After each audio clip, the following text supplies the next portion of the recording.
This video is sponsored by Squarespace. Hello everybody, welcome back to my channel. Today I'll be taking you through my lazy editing routine. I use this routine a lot, I'm not gonna lie. As you guys know, I am not a huge fan of editing or post-production in general, and this saves me a lot of time, especially if I have a lot of tight deadlines or if I have a lot of images to go through. It really helps. So if you want to learn how to edit your images in less than 5 minutes, make sure to keep watching. We are going to start with Lightroom, and obviously, as you guys know, I use presets in a lot of my work. Right now I'm not going to be just using a preset because it's kind of counterproductive. I'm going to show you how I get to where I am, but in general, once I have this whole setup just done, I can save the preset and just keep using it. Let's get right into it. We're going to start with the profile in Photoshop. There's different profiles here. I shot this on a7 IV, so the profiles are a bit different than usual. We're gonna go with camera standard, I think. Just gonna keep it simple. For the tones in the shot or my white balance, I think I might just do it like this and maybe make it a bit more green. Yeah, kind of like that.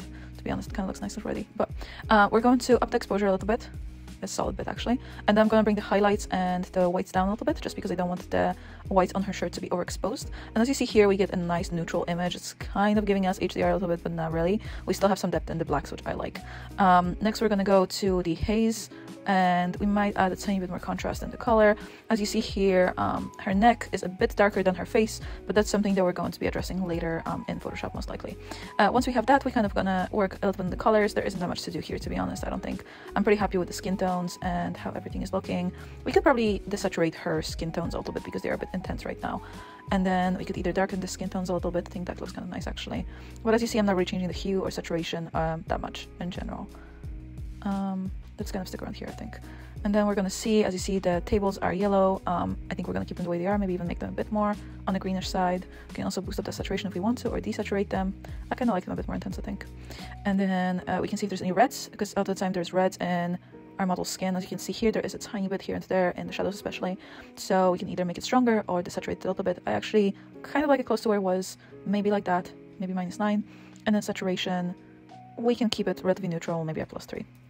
There isn't really many greens or blues in the shot here, so we can leave it as it is. There's these 3 wheels as well that I sometimes play around with: highlights, shadows, and midtones. I kind of feel like here in the highlights, they're a bit like yellowy green, which I don't mind, I actually kind of like, but I want to see if maybe we could balance it a little bit with maybe some blue, for example, and then we bring it back. So as you see, this is not going to be a very drastic adjustment. It's just going to be a tiny bit of a lift. We can see what the shadows look like. To be honest, I usually don't change the shadows as much, because as you see, you can kind of give the skin a little bit of a weird look, and I don't really like it that much.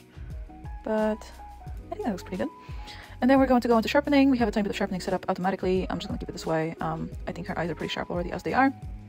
And then we're going to enable profile correction as well. We have to find our camera. It's a Sony. Where are we? Sony E. There we go.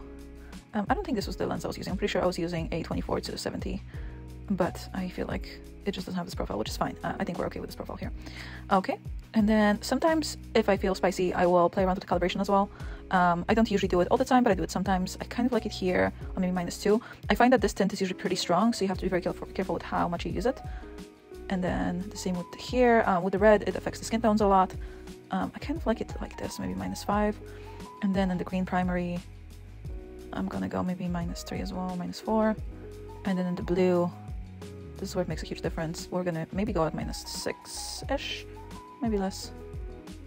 Kind of like it. I think it gives a bit of a lift, and it separates the model's skin tones from the background and the table and so on. So as you see here, this is the before and this is the after, and it took us approximately 5 minutes, which is great. And then once I like this, I can apply it to all my other photos. But once I have that done, again, I save my preset and I have it there for future use, so I can just have that one-click edit, and it's super helpful. Once we have that done, let's move on to Photoshop, and we're going to go from there.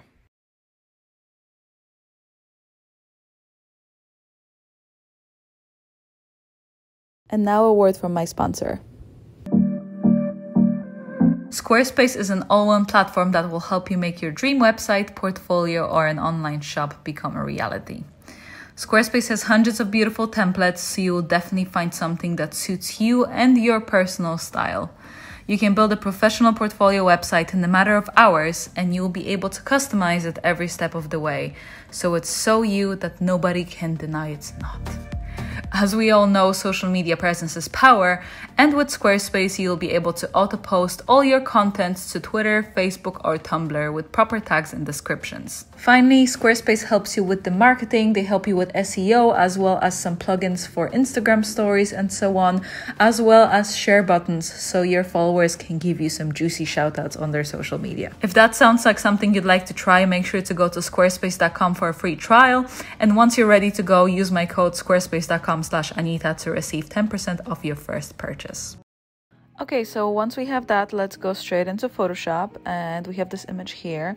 And my secret weapon for the last few months is a plugin. I'm not gonna lie, I, as you guys know, hate doing dodging and burning myself. I think it takes so much time and it's just really painful. So if I can not do it for my photos, I absolutely will. And recently I came across Retouch for Me, which I'm not sponsored, by the way. I just came across it in a different video and I wanted to try it. It's an AI software that dodges and burns for you, heals, does other things that I'll show you.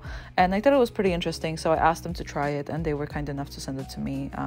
But again, they're not paying me to do it. I'm just talking about it because I'm genuinely using it for the last few months. So we have these three here that I have. You can pick the plugins that you want to use. I picked these three. There's I think 5 or 6.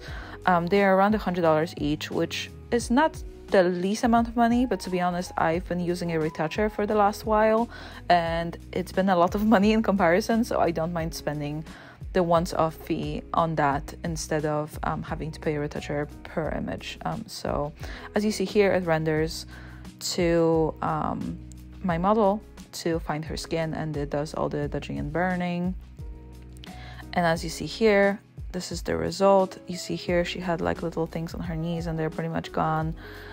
We have these things here.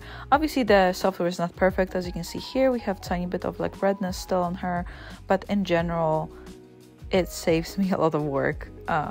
And it's pretty simple. It's literally just like one click of the button. I can also increase it or decrease it. So as you see here, it's either stronger or weaker, which is kind of nice. So you have a bit more control over what you're doing. So I can do a blend of like, let's say this, and then apply, and then just like this, I pretty much have the editing done, which I think is pretty amazing. So obviously here you see there's like a tiny bit of redness on her face still. So I'm probably gonna go and just use a little patch tool. Obviously there's different ways to go about it, but just this one is the fastest for me. Sometimes also if I'm still not happy with how the skin is looking, like for example here, I can literally just do it again, Retouch for Me, dodge and burn, and I run it on the software again, so it's kind of like a second layer of dodging and burning, and that usually gives me a pretty nice result, which I really like. You'll see here in a second, once it renders, that it actually gives you a really good result of like a professional dodge and burn, which is pretty impressive, especially for a program that costs $100. So as you see here, right now the skin is pretty smooth, but it also still retains some texture, which is nice. So if you want to, you can also lower the blend. So this is the original. As you see, you have more texture, and then it just kind of slowly disappears as you go. So you have quite a lot of control when it comes to setting up where you want to edit the skin, which I think is super helpful. So it also smooths out the skin on her neck and so on without making it look crazy. So I definitely recommend that. And now we can just go back and match the neck a little bit, and I think other than that will be pretty good. We are gonna go to curves and brighten the entire space here, and then we're going to do Command I to reverse the layer, and I'm gonna use the brush to lighten the neck. I'm gonna increase my flow. We'll see, we don't have to use the entire thing. And the next thing I'm gonna do is I'm gonna do hue saturation, do maybe -20, and then I'm going to press Option and this, and this way it just works on the mask that I just selected, so it kind of matches the settings. As you see here, it's quite a bit of a difference in one little click. So after that, I'm just gonna go and maybe add some highlights. Again, here I can just go to curves, bring it up a little bit like this, even, and then again inverted, Command I, and then I'm gonna go with my brush And as you see here, we can just brighten the eyes a little bit. I'm gonna increase the flow even a bit more. I want to be fast. So we're going to do this. Beautiful. And then we might just do a little bit in the hair, kind of in the curls here. We can also kind of bring it down as well. So maybe if it's too much, we can bring the flow down to like 3, and then it's just gonna give us a little bit of a lift. And it's just a very fast way to do it. Another thing that I like to use from the program that I got is portrait volumes, and it basically gives you like a slight contouring for like highlights and shadows. You have to be very careful when you use it because it can be looking really crazy. So I'll show you here. You see, it just gives you a lot of highlights and shadows, and it just looks super unnatural and really crazy. But if you use it just a tiny bit, like maybe, I don't know, 10, 20, maybe 15%, it actually gives you a really nice lift. So as you see here, it's super subtle. It just gives you a tiny bit of natural highlight, but I do like it because it gives you a little bit of something in the photo, which I think is kind of nice. But as I said, you have to go really on the low end, like blend 15, maybe that's it, and nothing higher, because it's gonna look a bit crazy. So we're gonna apply this, and as you see here, this is our final image. I think it looks pretty good. I think the skin texture looks great. There's still some available, but it's very minimal. Of course, I could go more into detail and edit these little things, but to be honest, as I said, it doesn't really bother me because I do like it more natural. So we're gonna get it back into Lightroom, and then we're gonna see the final before and after as well. Okay, so here we have the image, and here's the little before and after. You can see the skin here. We can do it like this, and then here, and then let's compare it side by side. So as you see, just using the program, we pretty much got a professional grade level retouch in a matter of seconds. So I definitely recommend you guys look into it. It was really life-changing for me.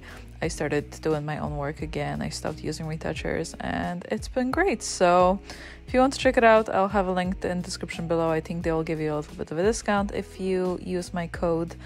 And yeah, I hope you enjoy it. I hope you guys enjoyed this video. Let me know what you think about it. Let me know if you want to try the programs that I mentioned, and if you need any help with anything. And I will see you guys next time.